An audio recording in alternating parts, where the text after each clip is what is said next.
My name is Rudy Cain, and I'm here to give you some tips and some ideas on how to use the Back to the Bible evangelism tapes.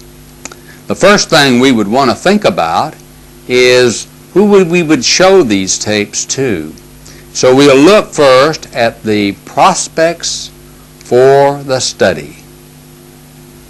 When we think about the prospect for the study, the first thing we would think about, of course, is that this information, this study, is good for anyone who would be of an accountable age, who would be of old enough and mentally capable of understanding what God would have them to know.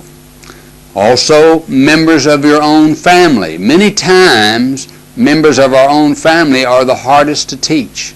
They don't seem to want to let us teach them. So it works good for members of our own family, perhaps even a wife or a husband, children, of course a relative, perhaps even a friend that you would like to study with, a neighbor. Sometimes a co-worker will be willing to study these types of things on the lessons. Also, we would think about visitors who come to the church. They would be maybe interested in studying what God would have them to know. And I'm sure you can think of others that would fit into this category of people who would be good prospects to show this Back to the Bible evangelism tape too. But let's think about how we would set up a study with one of these people. When we would think about how to set up a study, we might think first about some questions that would develop some interest in the prospect. You may have many questions based upon the person that you know and their personality. But here are some that you might consider. Will the majority go to heaven? He might or she might have an answer one way or the other. Perhaps another one would be, are we under the 10 Commandments today? Whatever answer they might have, yes or no. Do you know anything about the church? They may have an answer one way or the other. One I like and use quite often is, if you were to die tonight, would you go to heaven or would you be lost? And as I consider those questions, I ask them next, would you like to be certain about your answer?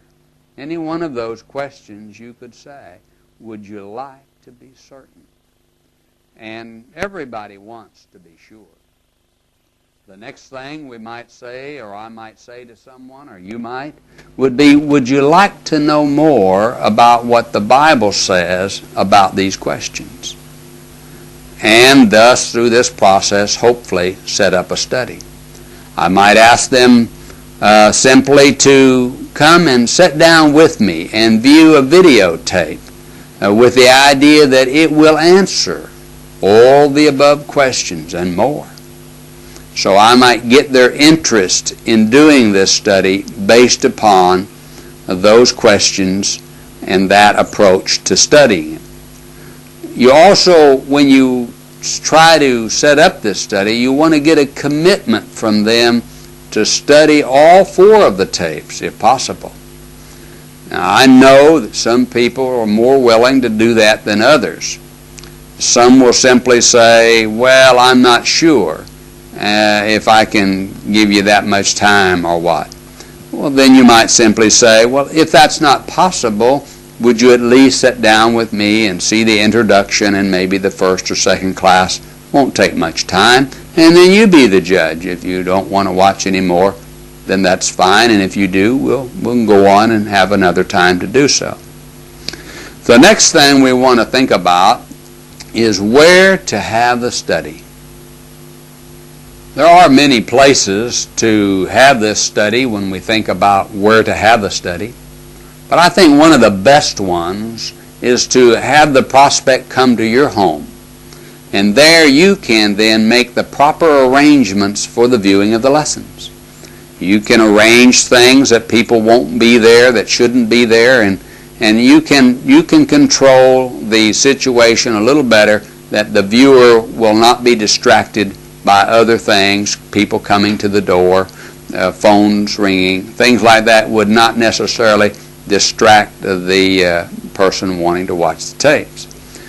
The next thing we might consider is, while we're viewing the tapes with the person, we would want to sit close to them so that we could be of help to them in stopping the tape. Perhaps they want to look up a verse that's coming to the screen.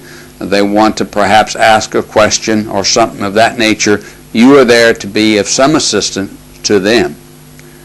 Now, let's face it, there will be some people who do not want to come to your home, and so the next best thing is to go to their home.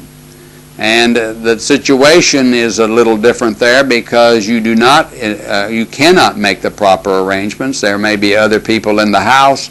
There may be people coming to the door. There may be children. So you just do what you can. But when you think about going to someone else's home to view this, there are some things you want to consider.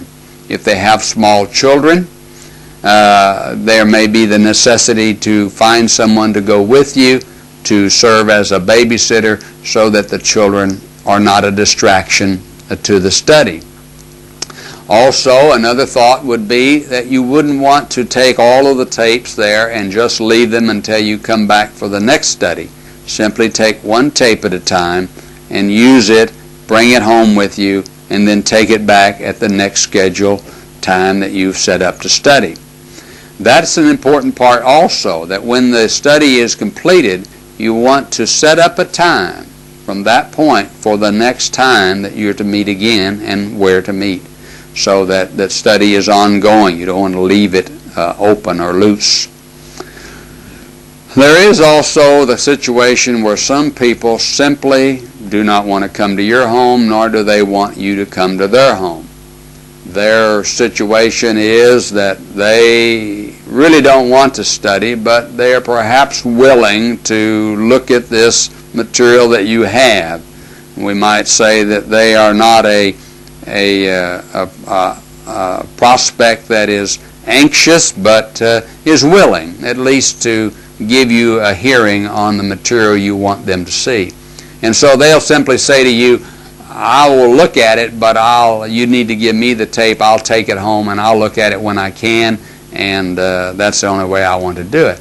And this material is designed for that purpose also, but it is not the best way. It's the best way is when you can be with them. But if that's how they want to do it, let's think about what we would do for that person. First of all, we would again give them only one tape and let them take it and study it, and when they finished with that one, then you pick that up and you leave the second tape and the third and so on.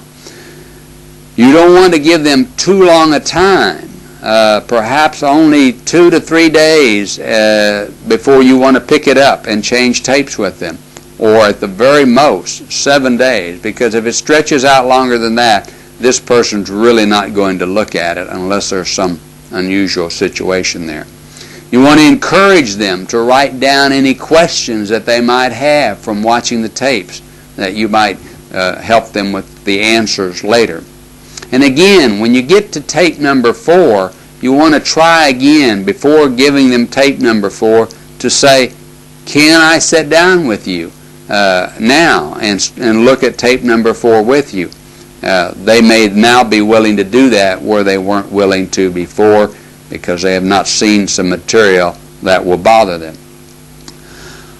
Also, some other things that we might consider is that you want to make sure that you have all of the tapes available to you before you start the study. You wouldn't want to get started and find out that one of the tapes is not available for the person to study.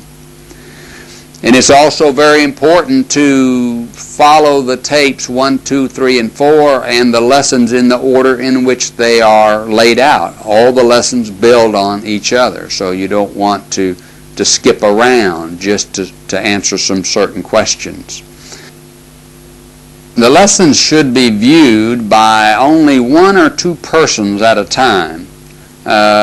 Too many will cause too many distractions. Also, the same situation in a room where you're going to show the tapes, it should just be yourself and the person viewing the material. If you have others in there that are not in the study, they will ask questions, they will be distractions. So if at all possible, just the two of you or the three of you who are viewing the tape. And then the next thing you would want to consider is once you have started a lesson many times, someone will say, my neighbor would like to come and study with us, or my friend would like to come and study with us. It is better just simply to say, let us finish the study, and then we'll sit down together and we'll view it with your friend. The next thing we want to consider is concerning tape number 4. On tape number 4, the teacher is teaching what one must do to be saved. And the prospect will need your help if they wish to be obedient to what they learn. Some may want to be baptized, and you will need to help them make those arrangements to be baptized.